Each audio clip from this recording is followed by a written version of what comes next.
Hello guys, one day in my life, galing ako sa Bisaya, dumating dito sa Dubai,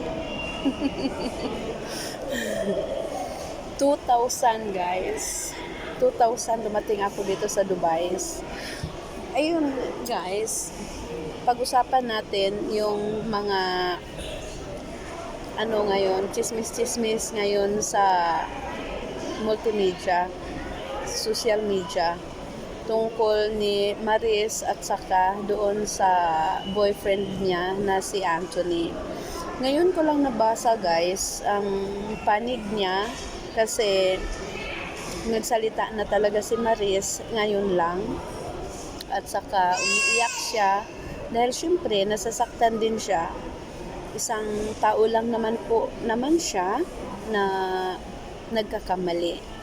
Kaya inamin niya naman po guys na nagkakamali siya. Nasasaktan din siya dahil pagkausap naman sila ni Anthony, sinasabi naman ni Anthony na break na sila sa kanyang ex.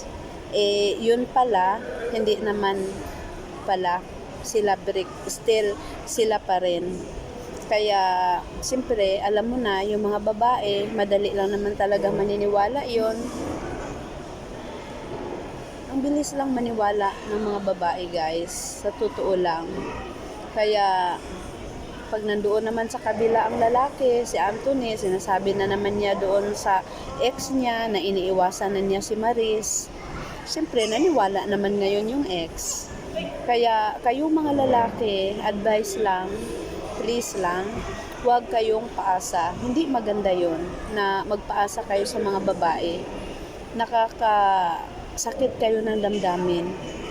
Hindi maganda yung mga ginagawa ninyo. Kasi si Maris, kung hindi lang talaga siya lakas loob na mag-open up sa public, yung iba guys, didibdibin nila lang yon.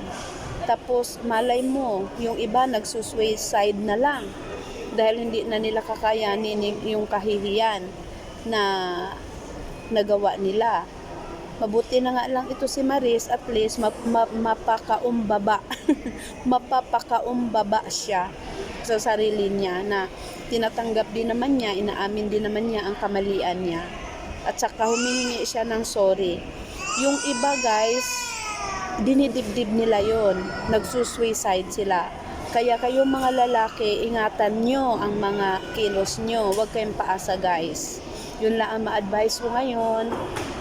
Till next time, follow me and share. Thank you guys. Bye-bye.